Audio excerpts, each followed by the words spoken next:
Hola, hola, hola, hola, hola.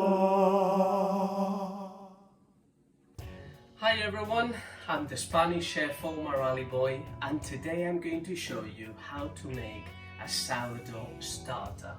We all love a freshly baked loaf of bread, and there is plenty of videos out there, and I'm no professional baker, but what I can tell you is that I bake 2 loaves of bread a week for the last probably 10 years, all with my own sourdough, so I know a thing or two. But what I wanted to make different than any of those expertly filmed videos that you can find from great bakers, it's, just how to keep it really simple and make it as foolproof as possible so that anyone can do it. And as you can see, I've already got a bit of a head start because I wanted to show you what it looked like in every single step of the process, and I wanted to have it all in one go as opposed to just film it the next day and the next day, and now you are able to see it. To make bread, you can get as fancy as you want.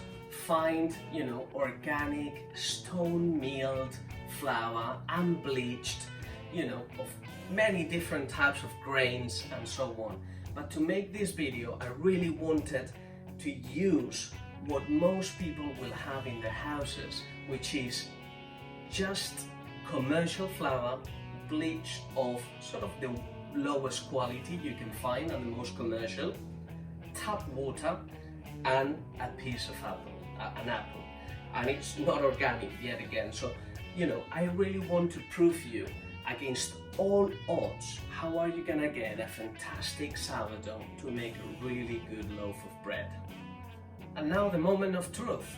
All we have to do is to mix the flour, a couple of teaspoons in this case, with the water, and just grate a little bit of fruit. It doesn't have to be apple. I'm just using apple because that's what I've got, and that's what I've used. Actually, I used exactly the same apples all along, so that you can see it, because these are 6 different sourdough starters, okay? And I'll explain you a bit more about it. So a bit zested, and use both the skin and the inner part. That is sufficient, about a teaspoon.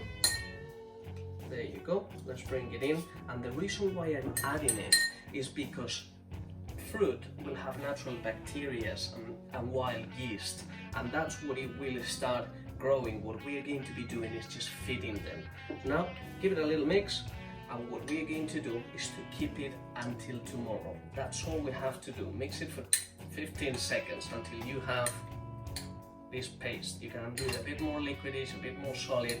It makes no difference whatsoever. Okay. Put your lid on top. If you have a jar, don't close it too tightly, as it needs to breathe and some oxygen needs to go inside. And by the way, I would recommend you to use a big Kilner jar or a big plastic container, so that you don't need to transfer it from one container to the next. Just do it all in one go from the beginning. And all you have to do is to let it rest for 24 hours in a warm place, anywhere in your kitchen.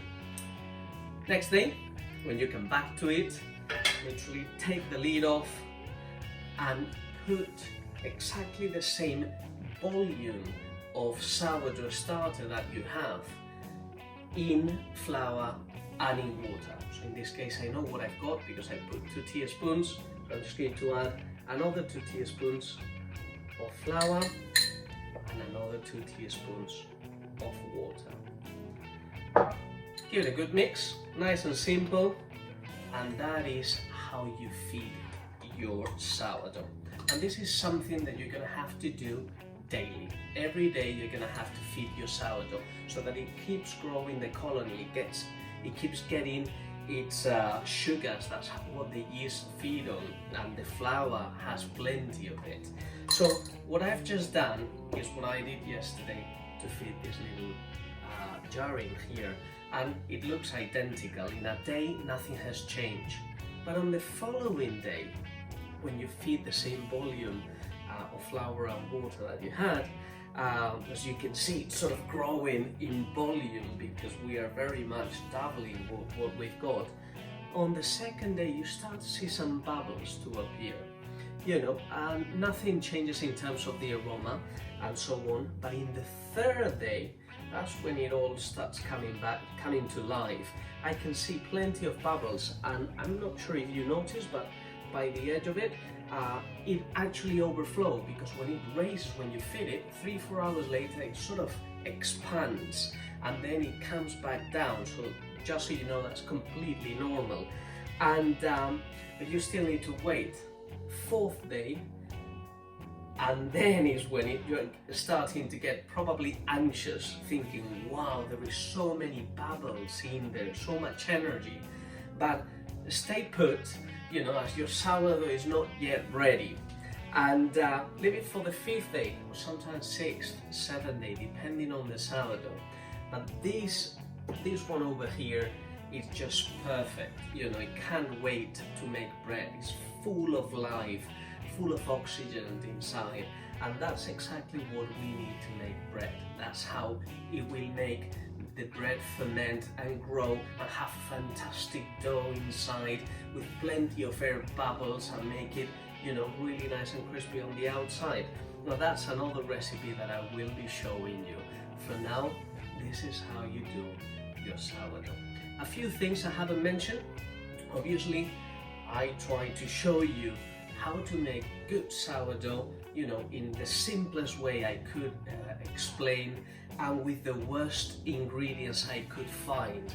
So if you find anything better, mineral water, an organic piece of fruit, or good organic stone meal unbleached flour, whether it's wholemeal or not, doesn't matter, you will see that the process speeds up quite a lot, because those ingredients will have more bacteria, more yeast, and less chemicals, and you will be able to get quite a lot more fermentation happening. But anyway, I hope you enjoyed the video. I hope you try it at home, and my next video will be how to make bread, so you will see it on my channel. And thank you everyone for watching. Adios. If you enjoyed the video, please like it, share it, and subscribe.